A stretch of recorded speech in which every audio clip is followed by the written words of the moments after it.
E aí, galera, voltei.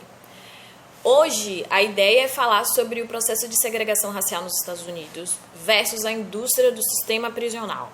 E aí a gente vai falar um pouquinho sobre necropolítica. Para você que não sabe o que é necropolítica, na verdade é um modelo de gestão, né? A gente vai ter morte e apropriação dos corpos dessas pessoas mortas, de maioria preta, como um objeto de fortalecer um modelo de gestão. Só para vocês basicamente entenderem o que é que a gente vai falar aqui. Para a gente entender tudo isso, a gente tem que voltar lá atrás na história dos Estados Unidos. A gente vai estar falando em 1865, quando acaba ali o processo de escravidão, depois de 339 anos de escravidão, os Estados Unidos resolvem implementar a 13ª emenda. Então, a 13ª emenda ela surge em 1865 com a ideia, né, pregando a ideia ali de que todos os americanos, a partir da data da assinatura daquele documento, seriam livres, né, em todo o território americano. Só que a gente sabe que, na verdade, isso não aconteceu, né? A 13ª emenda ela tinha uma brecha, e essa brecha ela dizia que todos os americanos, a partir daquela presente data, eles seriam livres, desde que não cometessem nenhum crime para a sociedade, né? Para a sociedade americana. E aí a gente vai ter uma referência para a gente entender melhor o que era conceituado de crime na época. Então a gente tem um processo de escravidão, né? Que ali foi a Lei Áurea que a gente tem aqui, a ideia de perfeição, de que assinou um documento, todos estão livres e vamos ser felizes para sempre. Vamos ter na 13ª emenda uma brecha que dita que a liberdade ela deixa de ser um direito adquirido se a pessoa comete crime para a sociedade. E essa ideia de crime, na época, obviamente, desfavoreceu os negros. Então, a gente vai ter negros sendo presos por vadiagem, por exemplo, independente da idade. Então, a gente já começa nesse período, após a assinatura da 13ª emenda, vamos ter um crescimento, o início de um crescimento populacional do sistema carcerário, né? A gente vai ter ali os presídios, e aí todo preto que era pego na rua em situações consideradas dentro daqueles critérios de crime, né, como a vadiagem, independente da idade, seja ele que tivesse 10 anos, 20 anos, né, 30, 60 anos, eles eram presos. E aí aqui a gente começa um pouco da história do sistema, dessa indústria do sistema carcerário para vocês entenderem, e aí vocês vão começar a fazer correlação do que é esse processo todo histórico que a gente tem passado desde então, né, a gente falando lá dos Estados Unidos, e aí no finalzinho vocês vão conseguir associar com a nossa realidade aqui no Brasil. A ideia desse vídeo, de eu estar fazendo esse resumo, não é, na verdade, para isentar vocês da necessidade de buscar informação, mas que vocês consigam entender isso como start de irem buscar, de pesquisarem, tá? Entendam que informação ela é super importante, porque é através do conhecimento que você vai ter uma revisão das suas atitudes e que você vai ter uma ideia de como corrigir, onde corrigir as falas, o seu posicionamento, e que você começa a tomar iniciativas que realmente interfiram na vida do indivíduo que te cerca, né? Que tá ali no teu cotidiano, tá bom? Bom, então, 13ª emenda ali criada, 1865... Vão prender todo mundo, justificando que vai estar vadiando, vai estar cometendo nenhum crime, né? Mas é crime. E aí a gente começa ali um boom, né? O início do sistema carcerário, e a gente já tem um boom ali de mais ou menos 300 mil pessoas presas, pretos, né? O mais engraçado é que a gente tem presídios que alugavam negros para os outros, e essas pessoas, quando eram presas, esses negros presos, eles acabavam exercendo as mesmas funcionalidades, os mesmos trabalhos braçais que eles exerciam antes da 13ª emenda. Então esses negros eles saíam dos presídios, eles iam para os campos, colhiam batata, eles plantavam algodão, eles faziam os processos todos de colheita. Então, assim, nada mudou. E acorrentados, né? A diferença é que eles estavam acorrentados, eles iam estar com uma farda. E o mais curioso é que não existia distinção da idade. Então, assim, era preso tanto a criança como o adolescente, como a pessoa de meia idade, como a pessoa velha. Não existia, na verdade, o respaldo da 13ª emenda, né? Que ditava que essas pessoas eram criminosas e eram uma ameaça social. A gente já entra ali no século XX, a gente já está em 1900 e pouquinho, e percebe-se que há uma necessidade de reforço, né, de reforçar a ideia de que negro ele é um monstro que ameaça, né, severamente a sociedade. E existia já um entendimento que para que se conseguisse manter sucesso nesse negócio promissor que começava a surgir, a sociedade ela precisava abraçar a causa, ela precisava entender e reforçar, né, para quem quisesse, de que o negro era um ser submisso, né? A ideia da seleção natural, a ideia da supremacia branca, ela precisava ser constantemente reforçada para que se justificasse o número de presos, esse crescimento da população carcerária que vocês vão perceber que se dá né, daí em diante. Percebam que a gente está aqui no século XX, galera. A gente está aqui, entendeu? E o que acontece? A gente vai ter uma série de políticos que começam fortemente as campanhas presidenciais, né? Os republicanos todos, eles ganharam as eleições respaldados pelo discurso de ódio, pelo discurso de que, se eleitos, eles iriam sempre mexer na Constituição, né? Ali na parte voltada para as reformas criminais, e essa reformulação ela sempre ia favorecer a supremacia branca. Então a gente vai ter, historicamente, todos os republicanos da época, eles foram eleitos com propagandas midiáticas fortíssimas em relação a isso. Um fato curioso, um exemplo do que aconteceu, que reforçou e que ajudou bastante, né, o impulso de campanhas que vieram depois, foi um fato que aconteceu em 1915. Foi o lançamento, na verdade, de um filme. O filme ele era apoiado pela organização, pela Ku Klux Klan, né? Vocês sabem o que é Ku Klux Klan, né? Então eles lançaram um filme com, né, o apoio deles, ali essa galera por trás, lançaram esse filme. Esse filme, ele traduzido para o português, ele é chamado Voo da Nação, né? Esse filme é um cinema mudo, então a gente vai ter ali, vamos ter um recorde de bilheterias em todos os Estados Unidos, não só no sul dos Estados Unidos. A gente vai ter todos os Estados Unidos ali abraçando esse filme. Esse filme nada mais é do que um romance que, assim, na época... ele foi, na verdade, um ponto muito crucial nessa época para que se disseminasse a ideia de que o negro era uma ameaça forte e constante que precisava ser combatido, principalmente para mulheres brancas. Então, assim, se idealizou, se espalhou a ideia do negro estuprador. Então, a mulher branca, ela sempre estava em risco se o negro tivesse em volta. Então, era justificado que o negro ele fosse preso se ele tivesse no mesmo espaço da branca. O filme ele fortaleceu a ideia, né? Essa ideia de ameaça. Então, assim, existia um personagem negro nesse filme. Obviamente ele não era um negro, né? Era um branco com a cara pintada, e a figura lá da mulher branca que, né, estava constantemente ameaçada. E aí nesse filme vem as representações, a representação mais forte, né, assim, que disseminou da Ku Klux Klan, que nada mais era do que a mobilização, as manifestações de revolta dentro desse filme, que, né, abordava os pretos, e principalmente esse preto que era o personagem principal. Ele era ali espancado, morto, né, enforcado, e tudo respaldado com o conceito de que era uma ameaça social que precisava ser combatida, né? A ideia do negro é uma figura monstruosa. Então esse filme ele disseminou, e aí inclusive depois dele houveram manifestações da Ku Klux Klan, assim, se espalhando, né, mais ainda do que não era nada escondido, não era assombroso, na verdade, era um motivo de honra, né, e, enfim, até hoje tem uns malucos ser da Ku Klux Klan. Então vamos ter a representação do filme nas ruas. Então, inclusive, eles até adotaram alguns componentes figurativos do filme que não na época não fazia muito sentido, como a cruz pegando fogo e tudo mais, né, a tocha e tudo mais. Então, vamos ter um outro boom do aumento da população carcerária. Então, a gente já aqui no século XX, já em 1915, por ali, aí sobe mais ainda, né? A gente já vai lá para uma população mais de 600, 700 mil negros presos nos Estados Unidos, e aí se precisava de mais presídios, se precisava de mais policiamento, se precisava de um investimento muito maior nesse sistema carcerário, tá? Bom, então daí em diante a coisa ficou branca, severamente branca, assim, se é que vocês me entendem. Quem assistiu o filme Corra vai entender mais ou menos o que eu disse quando eu falo que a coisa ficou branca, tá?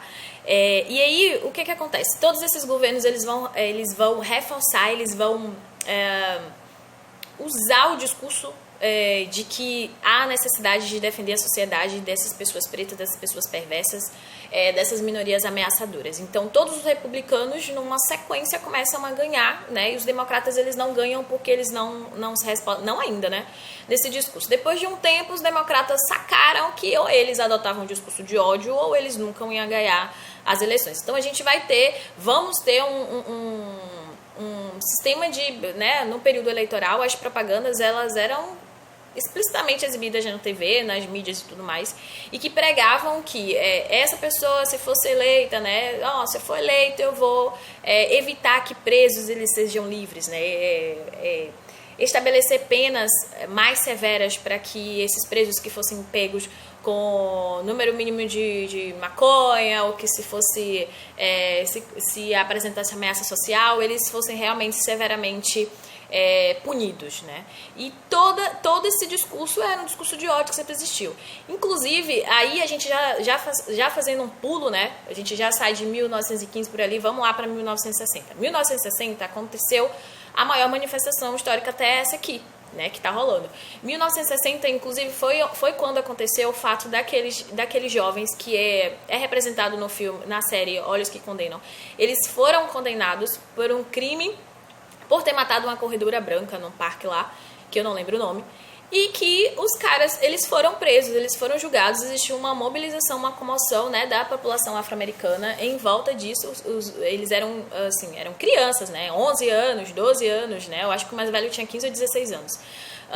E o Trump, ele foi, assim, muito responsável pelo que aconteceu, porque ele abraçou muito a ideia e a causa, né, de fazer com que eles fossem realmente condenados, que eles morressem na prisão, de pena perpétua. Ele assinava documentos de próprio punho, fazia a campanha midiática, as eleições da época também. Então vamos ter aqui os meninos que foram presos depois de 5, 11 anos, né, presos, se descobre que eles eram inocentes, coisa que a sociedade americana ela já sabia, né? Então, assim, quem quiser aprofundar mais sobre essa história, inclusive, que retrata não só a prisão dos meninos, mas dá um cenário do que acontecia na época dessa mobilização toda, dá um saque nessa série Olhos que Condenam, tá? Uma outra série, já aproveitando aqui, já que eu tô seguindo muito a linha do documentário 13ª Emenda, assistam esse documentário. Assim, aqui eu tô fazendo um resumo, mas esse documentário, ele vai abrir a cabeça de vocês. E lá no finzinho daqui, vocês vão entender. Na mesma época, já existia, né, surgiu uma campanha uma campanha forte, né, a ideia de lei e ordem, né, a ideia de guerra contra as drogas. Essa ideia e esse discurso de lei e ódio, o Trump até usou agora nesses últimos 2 dias, só para vocês entenderem, né, a figura. Bom, então em 1960 e 1972, já aqui mais ou menos, a gente vai ter a militância acordando, né? A militância acorda, que ela na verdade sempre existiu, mas ela começa a tomar forma. Então a gente começamos a perceber que a militância ela começa a atuar mais, ela começa a se articular, porque vamos ter como componente da militância, não vão ser pessoas que não vão ser compostos por pessoas sem base ideológica, sem respaldo de conhecimento e respaldo político. Vamos ter uma articulação um pouco maior. E aí essa militância ela começa a expor e fazer com que a sociedade começasse a questionar o porquê que o foco era a criminalização. Era sempre reformular as leis, né, o sistema criminal para que desfavorecesse essas minorias, né? Qual era o interesse político em cima disso? Quem estava ganhando por isso, né? E aí isso começou um processo de mídia muito forte. Porém, nesse mesmo período tem o surgimento, né, tem ali a pregação de uma guerra que precisa acontecer fortemente contra as drogas, porque surge ali a cocaína, depois surgiu o crack. A cocaína, né, ela surge no primeiro momento, mas depois ela é tida como uma droga dos ricos. Então, assim, e surge o crack. O crack é o caos, assim. Eu lembro de que eu, pequenininha, eu acho que vocês lembram muito, logo quando surgiu o crack, foi aquela coisa nos noticiários. Então, vamos ter o crack. E aí, o curioso, por exemplo, é que existia uma pena, as penas, elas ficaram mais severas, né? Eles implantaram penas muito mais severas. E essas penas, elas tiravam o direito das pessoas, por exemplo, pagarem as fianças, justamente para favorecer que as pessoas pessoas simplesmente apodrecessem lá dentro. Então vamos ter aqui, se o cara fosse preso por porte de uma pequena quantidade de cocaína, de crack, por exemplo, ele tinha uma pena muito maior do que uma pessoa que fosse pega com 1 quilo de cocaína, só para vocês entenderem. Isso, a mesma coisa acontecia se tinha ali uma quantidade menor de grama de maconha. Então, qual a ideia? A ideia é fazer com que estabelecer um motivo primordial, inicial, para que o cara simplesmente apodrecesse na cadeia e não visse mais o sol, ele não ia sair. Então, assim, na condenação, né, no julgamento ali, a ideia era, né, reta. Ó, meu filho, tu paga aqui a fiança de X, não sei quantos mil dólares, ou tchau. A pessoa, obviamente, as minorias, elas não tinham condições, elas não tinham respaldo de pagar essas fianças. Então, assim, existia um conceito de que né, já daí, de normalizar a ideia de você ser preso, de você morrer na cadeia e de que você não ter mais direito à sua liberdade, né? E aí a gente lembra que tá lá respaldando a 13ª emenda ainda, então é uma coisa que não muda, não mudou, e aí a gente vai ter lá, ó, se tu comete crime para a sociedade americana, a gente vai te ceifar. E isso implicava também o não direito ao voto. Então, assim, você é preso, você perde o direito ao voto. Então, perde-se o interesse dessas populações, dessas minorias, que vocês sabem que nos Estados Unidos a gente vamos ter a maior diversidade, digamos assim, né, dessa galera ali. A população, ela é diversificada, né? Então, assim, uns 12% é da galera preta, e aí o resto é indígena, maioria branca, vai ter latino e por aí vai. Então, assim, a militância, ela começou a entender que existia um interesse muito grande na criminalização dessa galera, né? Que poderia ter uma ideia de um interesse econômico ali respaldado por corporações, por políticos e tudo mais, e que se precisava investigar, porque, por exemplo, se o negro, se essas minorias elas eram presas, elas perdiam direito à fiança, perdiam direito ao voto, se perdia muita coisa, né? Então, assim, existia um policiamento muito severo desde sempre, desde lá atrás, e essa polícia é a polícia que invadia, que matava esses militantes em suas casas. Vamos ter militantes que foram mortos mesmo, assim, a tiros dentro de casa, que foram exilados, que foram caçados, e aí eles começam a notar que tem alguma coisa errada. E aí vem em evidência, né, acaba chegando na LEC. A LEC, né, é um conselho, vamos dizer que é um conselho americano de intermediação do legislativo. Eu acho que a tradução da sigla para o português é isso. Que nada mais é do que um clube de bolinha. Então vamos ter aqui políticos brancos, membros da Ku Klux Klan em grandes corporações privadas ou corporações ligadas diretamente ao sistema carcerário e que existe um faturamento em volta disso. Então você chegou à LEC. E isso também porque aconteceu na época de leis estarem, né, sendo prontas para serem aprovadas, esquecerem de tirar o logo da LEC do documento, enfim, foi todo um processo de investigação. E aí nessa época aconteceu um evento também, que foi um evento que chocou muito a sociedade americana, né, das minorias, que foi a morte do Taylor, né? O Taylor, ele foi morto no estado da Flórida, ele foi morto na rua, lá enquanto caminhava, por uma pessoa branca, acho que o Jorge, esqueci o nome do cara, matou. E esse cara foi inocentado, e ele foi inocentado porque ele estava respaldado numa lei que, traduzindo, é não ceda terreno. É uma lei que ela foi criada pela LEC, né? E que passou ali, né? Foi aprovada. Essa lei, ela dizia que se você estivesse se sentindo ameaçado dentro do seu próprio território, que era justificável que você matasse a pessoa, né? E aí, a LEC, ela começa a ficar muito nos holofotes, porque se percebe que a Walmart, que foi a empresa onde o cara comprou a arma, é uma empresa de dentro da LEC. Então, qual é a ideia? Eu tenho uma empresa de armas, eu tenho uma super corporação de armas, eu preciso vender minhas armas, eu preciso que leis sejam promulgadas de modo que favoreça que eu aumente o meu faturamento anual. Então, vocês conseguem perceber aqui o abacaxi todo, onde está o problema.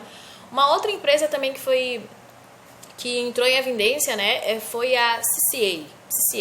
CCA, em resumo, é uma corporação do sistema de presídios privados. Pronto.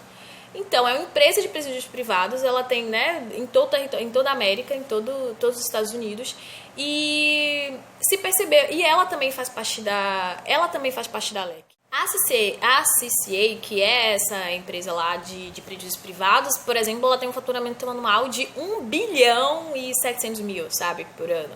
E aí, o que acontece? Foram uns 4 a 5 décadas, né, de influência direta na LEC na aprovação dessas leis. Então, existia uma articulação de interesse econômico para que essas leis elas fossem aprovadas de modo que beneficiasse as grandes corporações e grandes políticos. Então, para que eles tivessem uma rentabilidade muito grande. Bom, eu acho que vocês já sacaram onde eu quero chegar, né? Então, assim, gente, gente encarcerada, ela movimenta uma cadeia de fornecedores, né? Então, assim, vigilância, comida, roupas, tratamento de saúde. Para cada serviço tem zilhões de fornecedores, tem 1 ou zilhões de fornecedores, tá? Então, ligação telefônica, por exemplo, dentro da cadeia, ligação telefônica 5 vezes mais cara do que cá fora. Então, assim, existe uma camada de interesse. Nessa época também, desse escancaramento, né, que foi a LEC de tudo isso, houve um movimento de revolta porque a comida que era oferecida para os presidiários, ela estava chegando com larvas. Então, assim, obviamente, não existia nenhum interesse de prestar bons serviços para os presos. Então, assim, se tinha um faturamento anual escancarado. Uma outra informação importante que eu não sei se vocês já pararam para pensar nisso, né, agora que, de repente, possa ajudar, é que o sistema carcerário, desde sempre, ele fornece mão de obra muito barata para o comércio, para os interesses econômicos. Então, vamos ter aqui uma exploração histórica de mão de obra braçal, de escravos, com custo muito baixo. E tem muitas empresas que utilizam isso, né? A gente vai ter presos que eles vão estar produzindo roupas, produzindo maquinário de avião, peças de avião, roupas íntimas e por aí vai. Exemplo de empresas, por exemplo, que utilizam dessa mão de obra, a gente vai ter, vamos ter a Boeing, vamos ter a Microsoft, a Victoria's Secret. Então, assim, são empresas que consomem essa mão de obra, são empresas que alimentam esse mercado, que é essa indústria que é o sistema prisional, tá? Nos Estados Unidos, a gente está falando ainda lá nos Estados Unidos. Bom, quando você coloca a cabeça para funcionar, né, entende o rolê todo que acontece, você consegue entender por que existe uma grande influência, sempre existe nos Estados Unidos, né, de dobrar, triplicar o número de militares na rua, e aqui a gente já começa a fazer a associação com o Brasil. Por que é necessário ter muita polícia na rua? Por que a polícia ela precisa ser agressiva? Por que é banalizado a violência policial nas ruas, né? A ideia, na verdade, aqui, galera, é que vocês percebam que não é uma coisa de agora, não foi a morte do Jorge que impulsionou tudo isso. A gente está tendo a segunda manifestação histórica depois de lá de 1960, que a gente já viu o que aconteceu, e que as minorias elas estão se unindo nos Estados Unidos por uma causa, e a causa, na verdade, é que se mobilize uma reorganização do sistema criminal, né, que se pense em políticas públicas voltadas para favorecer, para uma correção histórica do que vem acontecendo desde lá, 1865. Até porque a gente está falando de 300 mil pessoas presas lá em 1865 e hoje, galera, os Estados Unidos ele tem a maior população carcerária do mundo. Estamos falando de 2 milhões e 300 mil pessoas presas. É muito óbvio que existe muita grana rolando em cima disso. Então, a gente tem 2 milhões e 300 pessoas presas, pondo dinheiro no bolso de um monte de corporações de políticos, que hoje, depois do escândalo lá da LEC, muitos se escondem, mas tem muita empresa e muitos políticos que ainda escancaramente fazem parte da LEC, e de forma, né, camuflada, tá? Bom, então tudo isso, né, vivido gerou uma descrença da população afro, das minorias nos Estados Unidos, em um conceito de mudança através do voto. Então, vamos ter uma abstenção muito grande da galera que volta nos Estados Unidos por não acreditar. Tivemos o Obama que tentou implantar algumas leis, até fez algumas coisas, né? Só que o Trump, ele obviamente anulou tudo ali e tivemos, né? Quando eu digo tivemos pretos, né? Como pertencente, os direitos ceifados. E aí o engraçado é que o Trump ele é a representação de que absolutamente nada mudou nos Estados Unidos. Ele foi eleito com discurso de ódio, as campanhas eleitorais dele eram respaldadas no discurso de ódio, não podia ter preto, não podia ter LGBT, eles eram espancados, severamente espancados, expulsos e tudo mais. E aí, eu acho que agora vocês conseguem articular melhor de que como tudo isso funciona, né?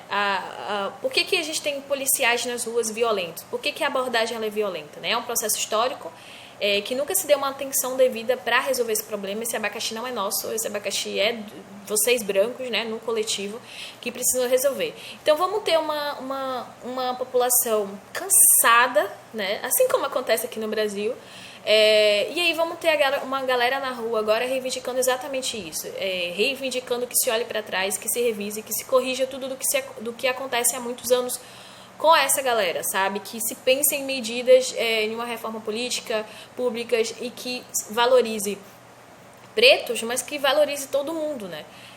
Um detalhe importante da morte do Taylor que eu falei lá atrás, que a lei da Flórida, né, a lei que foi criada pela LEC, esse evento essa lei não ceda espaço da Flórida, esse evento da morte dele aconteceu em 2012.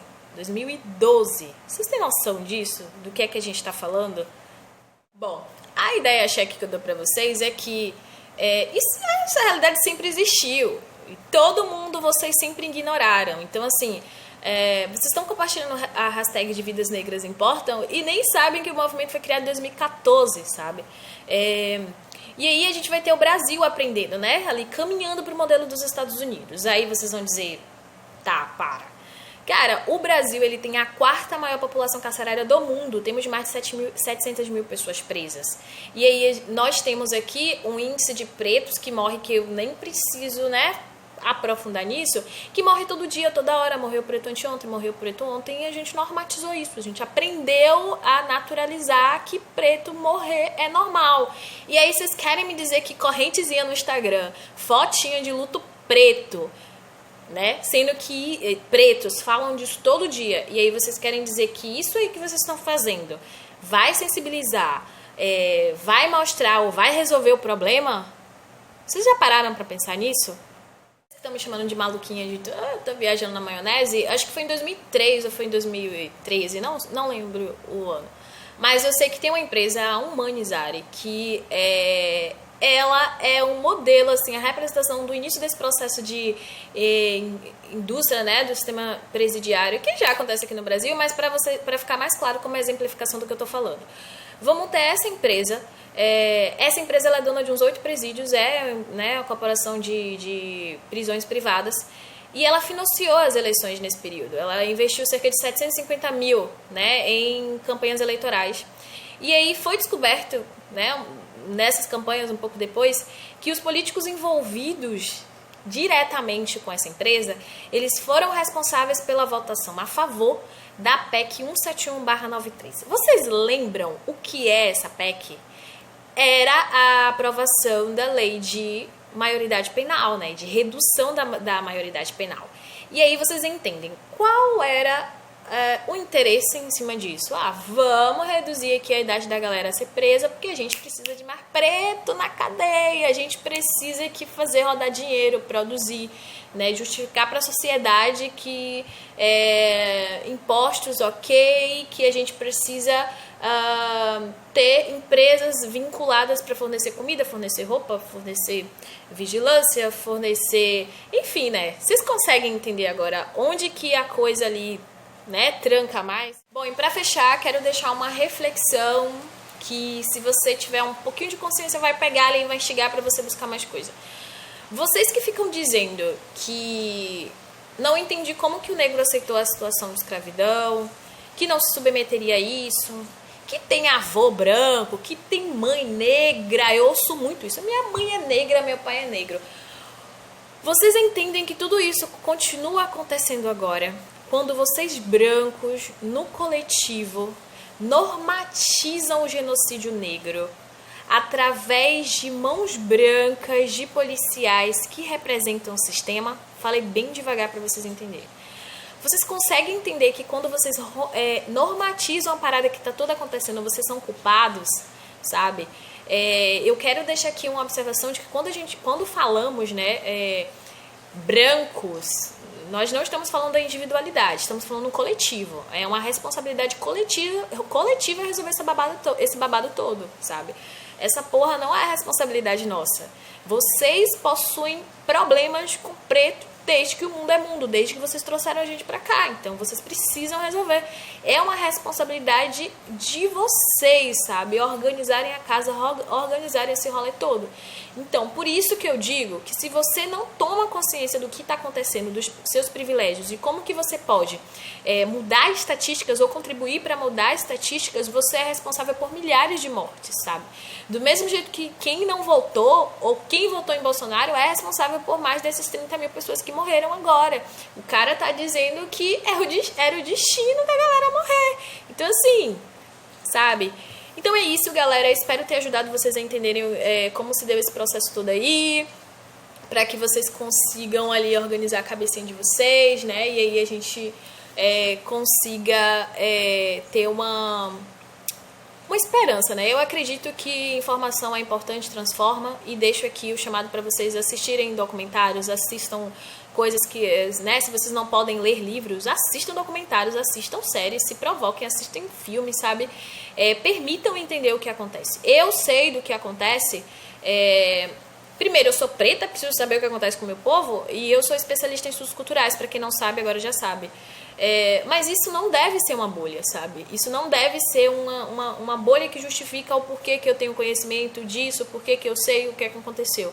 Cara, é uma responsabilidade do coletivo, então vocês precisam buscar informação e não ficar compartilhando conteúdo na internet, me marcando ou marcando outro preto em correntinha, que vocês nem sabem a origem da corrente, já começa aí, nem sabem a origem da corrente, de onde veio, quem foi, não sabem nem que foram empresas, né, que pensaram nisso. Luto, tela preta, eu não sou uma tela preta, sabe? Eu não sou uma tela preta. Então, todo dia a gente morre, todo dia tem preto morrendo. Eu posso simplesmente atravessar a rua amanhã, ser confundida ou simplesmente ser morta numa abordagem policial, sabe? É essa a ideia que vocês precisam ter. Vocês precisam ter empatia de se informar para mudar o comportamento de vocês, para entenderem o risco que o amigo preto, que vocês ficam justificando, tem um amigo preto, a mãe preta, o avô preto, né, o colega, enfim, que vocês ficam né, justificando que não é racista porque interage com essas pessoas. Para vocês entenderem o risco que eles correm, tá? Então é isso, espero ter ajudado. O primeiro IGTV a galera gostou bastante, aí pediu esse outro, eu fiz a pesquisa lá da segregação, vi que a galera não sabia muito, aí a galera, né? Então eu espero ter ajudado vocês. Assistam 13ª emenda, que vai falar com mais detalhes tudo que eu falei aqui e mais outros conteúdos, tá bom? Beijos e queixos.